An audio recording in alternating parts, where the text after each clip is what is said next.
Hey everyone, and welcome back to Mindset, Motivation, Money. Today, we're going deep on something that could totally change your life. Oh, yeah. It's all about hacking your brain Okay. to create some really powerful new habits. All So right. you know that thing, the habit loop, Mm-hmm. that cue routine reward cycle? Yeah. It basically rules us all, Right. right? But get this, we can actually manipulate it. Oh, wow. So it works for us, not against us.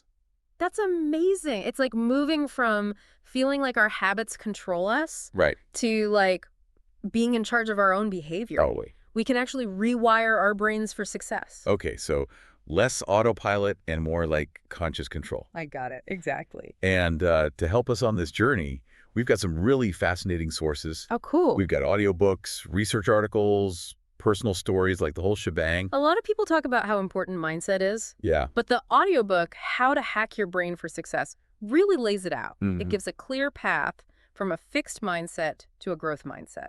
Okay, so explain that a little more for me. Sure. So with a fixed mindset, Yeah. you think you're just stuck with your abilities. Right. But with growth mindset, you see your potential as something that can constantly evolve. Oh, that fixed mindset thing.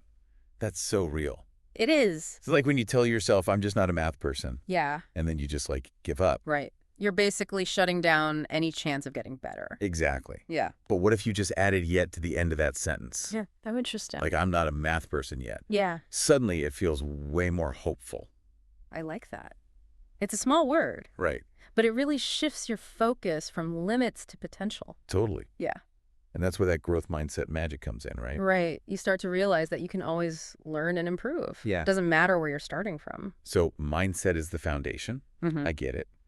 But what's the next step in building these awesome habits? Intentions. Intentions, okay. And this is where a lot of people get things mixed up. They confuse intentions with goals. Mm-hmm. Goals are like destinations you want to reach, Right. but intentions are more like that inner compass that guides your actions. Okay, so give me an analogy for that. Okay, so think of it this way. Your goal might be to lose 10 pounds, Okay. but your intention is to prioritize your health and well-being. So it's like the difference between Yeah. wanting to climb a mountain Yeah. and wanting to be the kind of person who embraces challenges Exactly. and pushes their limits. And here's where it gets really interesting. Okay. The audiobook says that setting powerful intentions, Yeah. it's about making your actions match your deepest values. So it's not just about what you want to achieve, Right. but why you want to achieve it. You got it.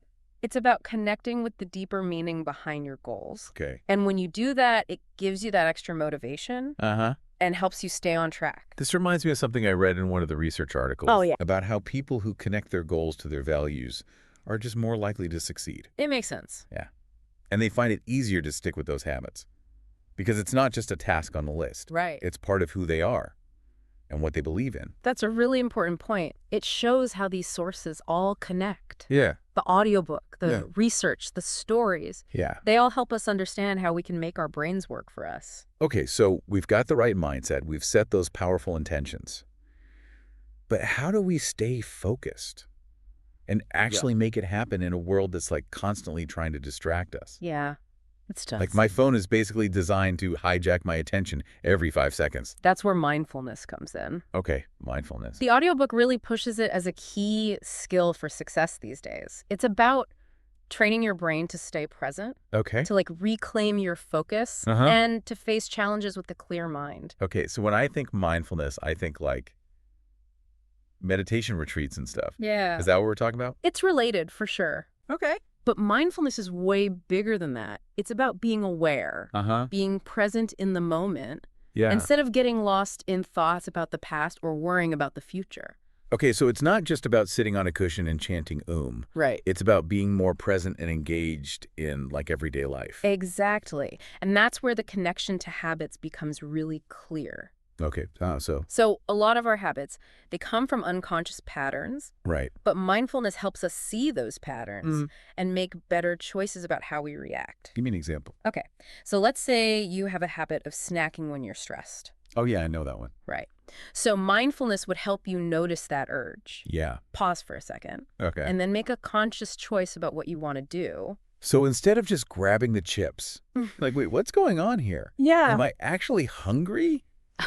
Or am I just trying to avoid some bad feelings? Exactly. It's about creating space Ah, between that cue, okay. in this case, the stress, Yeah. and the routine, the snacking, Right. which lets you break that automatic reaction Okay. and make a better choice. So mindfulness is like a superpower for forming good habits. I like that. It helps us break free from those unconscious patterns, Yes. resist all those temptations, and really focus our energy on what matters. It's like we become the CEOs of our own minds. I love that analogy. And the best part is that mindfulness is a skill you can learn. Really? There are tons of ways to do it, from meditation to just simple things you can do every day, Okay. like paying attention to your breath Uh-huh. or really enjoying your food. You know, this reminds me of something I read about mindfulness training. What's that? It can actually change the structure of your brain. Wow. Yeah, there's this thing called neuroplasticity, Right? where your brain can literally rewire itself Mm. based on new experiences. That's a great point. And it's really encouraging Yeah. because it means that even if we've been stuck in bad habits for years, we can retrain our brains and create new, healthier patterns. So it's not about beating yourself up for past mistakes, No. but recognizing that we can change and evolve Exactly. and become like the best versions of ourselves. And that's what makes this journey so exciting. It's Yeah. about embracing growth, Yeah. knowing that we're always learning and changing. Okay, so we've covered a lot here. We have. Mindset intentions, mindfulness. Mm-hmm. But what about when things get tough? What about those setbacks and challenges that we all face? That's where adaptability comes in. Okay, adaptability. And continuous learning. The audiobook emphasizes how important it is Yeah. to embrace change Uh-huh. and see challenges as opportunities. Instead of getting discouraged when things don't go perfectly. Exactly. So instead of getting down on yourself, Right. you can see setbacks as feedback, Okay. a chance to learn and try a different approach. So failure is not the opposite of success. Right. It's a stepping stone to success. I like that. And that's where getting feedback is so important. Feedback. So like asking people for their opinions. Yes, but it's also about being open to feedback from yourself. Oh, interesting. It's about taking the time to reflect on your experiences, both the good and the bad, and asking yourself, what did I learn? How can I do better next time? That's so important. I think we get caught up in like external feedback. Right. Like praise from our boss Yeah, or validation on social media. and we forget to check in with ourselves. Yes, So- exactly. And that internal feedback is crucial. It helps us see our blind spots, challenge our assumptions, and keep getting better. This is making me think about a story I read. Oh, yeah. Someone totally transformed their career Wow. just by reflecting on their work every week Ah. and finding one thing to do differently the next week. That's a great example. It shows how small changes can add up to big results over time. So it's not about trying to change everything at once, Right. but making those small, sustainable changes. Exactly. It's a marathon, not a sprint. Okay, so adaptability, continuous learning, feedback. Mhm. But how do we actually get that feedback? Should we just walk up to people and be like, hey, tell me what you really think of me? Well, it doesn't have to be that direct. Okay. But you're right. Sometimes we need to be proactive. Yeah. This could be like asking specific questions. Okay, what kind of questions? Like, what's one thing I could do to improve my presentations? Uh, Or what's one piece of advice you wish you had gotten earlier in your career? so instead of just waiting for feedback, we should go out and get it Exactly. and be specific about what we want. And remember, feedback doesn't have to just come from other people. Oh, right. We can also learn about ourselves through reflection. Okay, so feedback from ourselves and others. But honestly, with everything going on in life, Mm-hmm. it's hard to remember to even breathe sometimes, I know what you mean. let alone make time for reflection. So how do we actually do this? It's about making time for those little moments of reflection. Okay. Maybe it's journaling before bed, Yeah. or taking a walk in nature, or even just pausing for a few breaths to check in with yourself. Okay. How are you feeling? What's going well? What could you do differently? So it's not about adding one more thing to our to-do list. Right. It's about finding ways to fit these practices into our lives. Exactly. And the more we do them, Yeah. more natural they become. They become part of who we are, part of how we operate. It's like upgrading our mental software. I love that. And it's an upgrade that's available to everyone. This is so encouraging. It feels like we're really figuring out how to make our brains work for us and create those positive changes we all want. But before we wrap up this first part of our deep dive, is there anything else we should cover? There's one more important thing, Okay, with that. the power of connection. Connection. You mean like relationships with other people? Yes. The audiobook talks about Yeah. how important it is to surround ourselves with supportive people, Oh, I see. people who inspire us to be our best. So it's not just about what's happening in our own heads. Hmm. It's also about who we spend time with. Exactly. The Wow. people we're around, Yeah. they can have a huge impact on our thoughts and beliefs, and Right. even our behaviors. Totally. If we're around negative people or people who doubt us, Yeah. it's really hard to stay motivated and keep up those good habits. It's like that saying, you're the average of the 5 people you spend the most time with. Exactly. Yeah. So we need to be careful about who we hang out with and look for connections that make us feel good and support our growth. This reminds me of some research Oh, yeah. about how social support can actually protect us from stress. Really? Yeah. And make us more resilient. It makes sense. Yeah. When we feel supported and connected, Yeah. we feel safer and more secure. Uh-huh. And that lets us take risks, embrace challenges, and keep going when things get tough. So it's not just about having people to cheer us on. Yeah. It's about having people we can turn to when we need help. Exactly. And those connections can come from anywhere. Family, friends, colleagues, mentors, online communities. This is so inspiring. Yeah. It's like we're building this whole support system Yes. for forming good habits. We've got the mindset intentions, mindfulness, and connection. It all works together. Yeah. And it makes this whole process feel a lot more empowering. It's not about forcing ourselves to change. It's about creating an environment that helps us grow and makes those positive changes feel more natural. This has been an amazing start to our deep dive. It has. I'm already feeling more motivated. Mhm. And like I have the tools to tackle those habits I've been wanting to change. But let's take a break here and come back for part 2, Sounds good. where we'll explore even more about the power of the mind. Stay tuned. Welcome back. Okay, so we're back, and I'm like already thinking Yeah. about all this stuff we talked about before. Mindset intentions, mindfulness connection. Yeah. It's really making me think about this whole idea of self. That's interesting. Yeah, like who are we actually trying to become Right. with all these new habits? It's a good question, and it's something that Julian Baggini talks about. Oh, yeah, I've heard of him. He wrote a book called The Ego Trick, and he says that this idea we have of like a single unchanging self, Yeah. it's kind of an illusion. Wait. So you're saying there's no real me? Well, it's not that there's no self. Right. It's just more fluid than we think. Okay, so explain that a little more. Sure. Think about it. You probably act differently around your boss Yeah. than you do with your best friend. Totally. But are you being fake in either situation? Not really. So it's more about recognizing that we have different sides to ourselves, and that's okay. Okay, so we're multifaceted. Got it. Yeah. And actually embracing this, it can really help with forming new habits. Oh, how so? Well, if we're stuck in these rigid self-definitions, like I'm lazy or I'm not a morning person, it becomes like a self-fulfilling prophecy. Right, like we're just trapping ourselves Exactly. with those labels. But if we understand that self is more flexible, Uh-huh.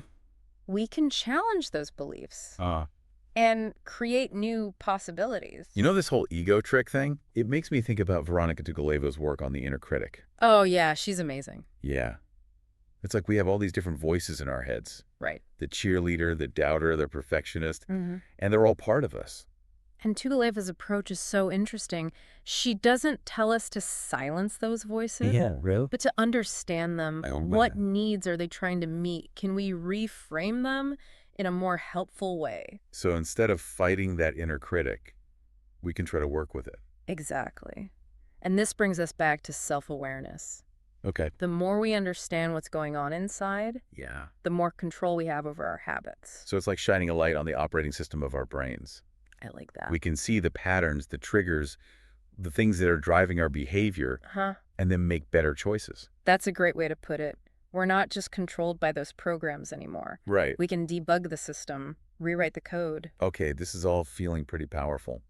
But it also makes me wonder if ourselves are so adaptable, if we can rewire our brains, does that mean there's no free will? Whoa, that's a big question. I know. One that people have been debating for a long time. Yeah. But even if there are limits to our free will, we still have the power to make choices that shape our lives. So it's not about being in control of everything, Right. but recognizing where we do have control and focusing our energy there. And habit formation is a great example. We can really influence that. How so? Well, by understanding the habit loop, Uh-huh. the cue, the routine, the reward, Yeah. we can actually use those elements to create the behaviors we want. So even if we can't control everything that happens to us, Right. we can control how we respond, how we choose to show up in the world. Exactly. That's where the power is. And that's what makes this journey so exciting. It's about embracing change, growth, and continuous evolution. Wow, we've gone from hacking our brains for new habits to questioning free will. It's all connected. It's like we've uncovered this whole hidden world of human potential. And we're just getting started. There's so much more to explore. Okay, so before we go too far down that rabbit hole, let's bring it back to habits. Yeah, good idea. We've talked about mindset intentions, self-awareness, even the nature of self. But what about when we hit those roadblocks? What happens when we lose motivation and feel like giving up? That's where understanding resistance is key. Resistance. Yeah. The audiobook talks about how we often face this internal resistance. Okay. These old patterns of thought and behavior that try to sabotage our efforts to change. So it's like a part of us wants to change, Right. wants to create these new, healthier habits. Right. But then there's this other part that's holding on to the old ways. Exactly, even if they're not good for us anymore. It's like a battle between the old self and the new self. I like that analogy. And sometimes the old habits win. Yeah, at least for a while. So what can we do to help that new self win? The audiobook emphasizes patience and self-compassion. Okay, so what does that look like? It's about recognizing that change takes time and effort, and that we're not going to be perfect. So instead of beating ourselves up when we mess up, Yeah. we should see it as a chance to learn. And remember, you don't have to do this alone. Oh, right. Yeah. We talked about connection before. Exactly. Yeah. There are so many resources out there to help. Like what? Therapists, coaches, support groups, books, podcasts. Yeah, it's like we can build a whole team to support us. And don't forget about your own inner strength. Oh, yeah. You're more resilient than you think. Sometimes we forget that. We've all overcome challenges in the past. Yeah, that's true. It's about remembering that strength and believing in yourself. Okay, so patience, self-compassion, support, and self-belief. Those are some powerful tools. They are. But what about those times when we just feel completely unmotivated? Like we know why we want to change, we have the support, but we just can't seem to get ourselves going. That's a common feeling, and that's where embracing imperfection can help. Embracing imperfection. Yeah. We often set ourselves up for failure by trying to be perfect. Right. It's like we put so much pressure on ourselves. So instead of aiming for perfect, we should allow ourselves to make mistakes. And learn from them. Exactly. It's about shifting our mindset from all or nothing to progress no matter how small. That takes the pressure off for sure. And it lets us enjoy the process of growing. Instead of feeling like we're always failing. And that enjoyment is key. When we find pleasure in the journey, it's easier to stick with it. So it's not about willpower.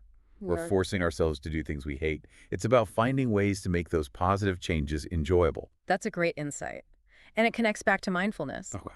The more we pay attention, the more we notice those little moments of joy that come from those good behaviors. So we're training our brains to seek out those rewards. Exactly. Which makes it more likely we'll do them again. So it's all about making those habit loops work for us. You got it. But what if some of those habits are tied to like physical needs or addictions? That's an important point. And it's important to acknowledge that some habits, especially addictions, can be much harder to change. Okay. They often need professional help. So this deep dive is more about everyday habits. Right. Like procrastination or unhealthy eating. Right. Things we have more control over. Exactly. But it's not a replacement for professional help when you need it. Got it. Okay, so we've covered a lot here. Okay. From the nature of self to embracing imperfection to seeking support. But I'm still curious, how does our brain actually change when we form new habits? That's where neuroplasticity comes in. Okay, remind me what that is again. It's your brain's ability to rewire itself based on new experiences and learning. So our brains aren't fixed. We can actually change them. That's right. And it happens all the time. Even as adults. Even as adults. And it's not just about forming new connections. We can strengthen existing connections and even get rid of connections that aren't helpful. It's like we're constantly reshaping our brain. That's a great analogy. And neuroplasticity is a key part of forming new habits. Okay, how so? When we repeat something over and over, those neural pathways get stronger. and more efficient. Like carving a path through a forest. I like that. The more you walk that path, the easier it gets. And this applies to both good and bad habits. Right. So the more we do those unhealthy I things, say, the stronger those pathways become. but the good news is we can create new, healthier pathways Okay. through effort and repetition. It's like blazing a new trail. Exactly. It might be tough at first, but with practice, it gets easier. So we're not stuck with those old habits. No. We can change our brains and create new patterns of behavior. And it's never too late to start. Neuroplasticity keeps going. That's encouraging. It is. So consistency is key. I got that. Yeah. But what else can we do to help this whole neuroplasticity thing? I'm guessing sleep is important. You're right. Sleep is crucial for brain health and neuroplasticity. Okay. When you sleep, your brain consolidates memories and strengthens those connections. So sleep is like giving our brains time to process everything. Exactly. Yeah. And there's more and more evidence that exercise and a good diet help too. So all the things we know we should be doing anyway, Yeah, they're also good for rewiring our brains. it's all connected. It is. But this also makes me wonder, What's that? if our brains are so adaptable, Uh-huh. are we really in control of our own destinies? Or are we just products of our environment and genes? It's the classic nature versus nurture debate. Right. And the answer is complicated. Our genes definitely matter, Uh, but they don't decide everything. Our environment, experiences, and choices, Yeah? they all interact with our genes to make us who we are.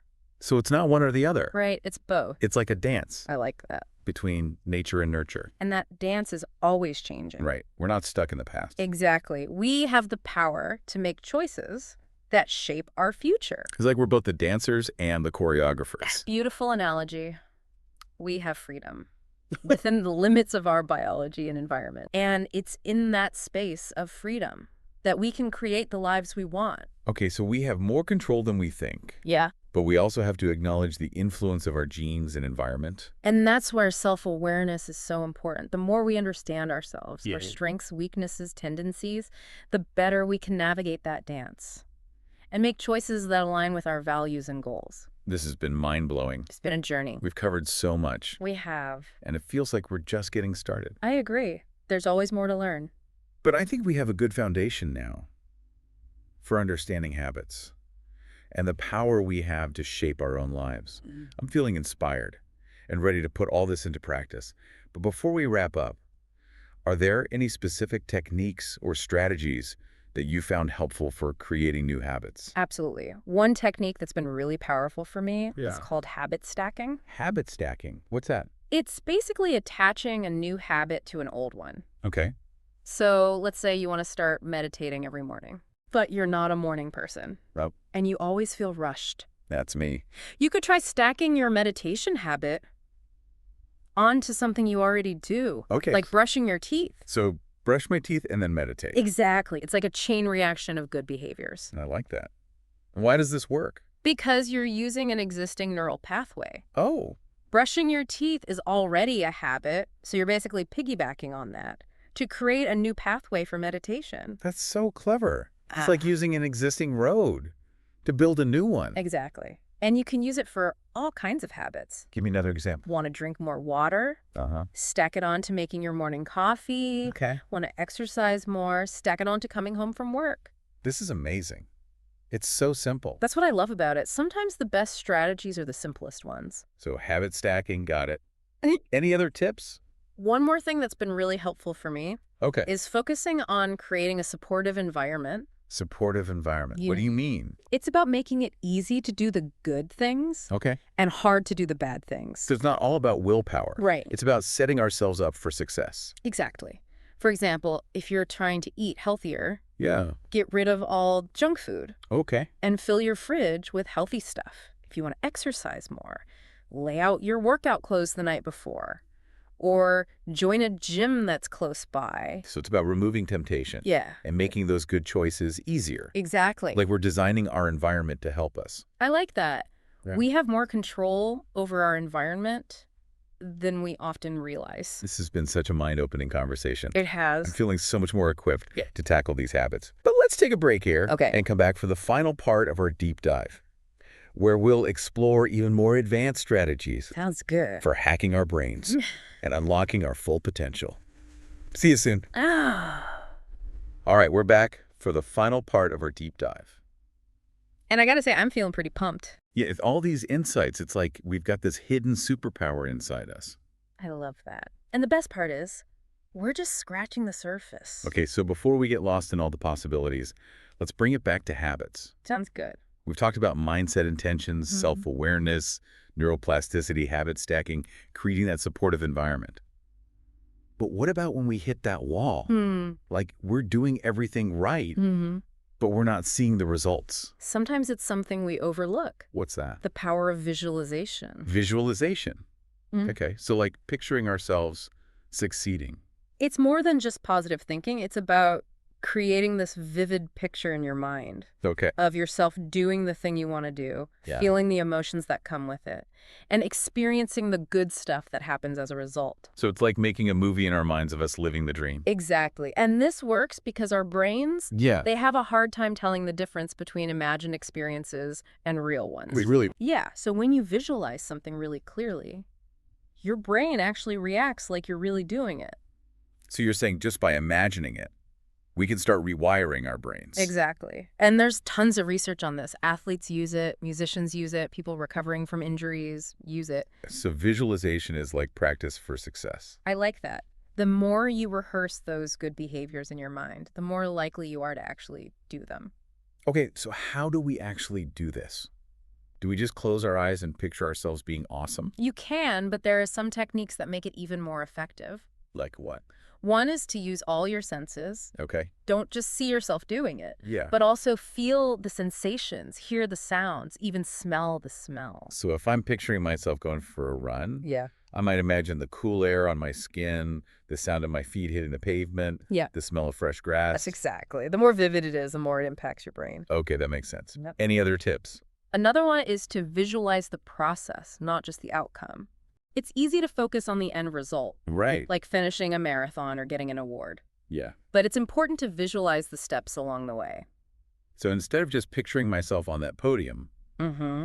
I might also picture myself waking up, getting dressed, heading out the door. Exactly. Visualizing the steps makes it more real in your mind, more likely that you'll actually do it. This is brilliant. Let's see. I can see how visualization can really change the game. It's like giving our brains a preview of the future we want, which makes it more likely we'll make the choices to get there. Exactly. And the more you practice, the better you get at it, like building a muscle. Okay, I'm ready to start visualizing. Yeah.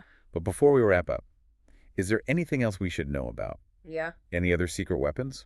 There's one more powerful tool.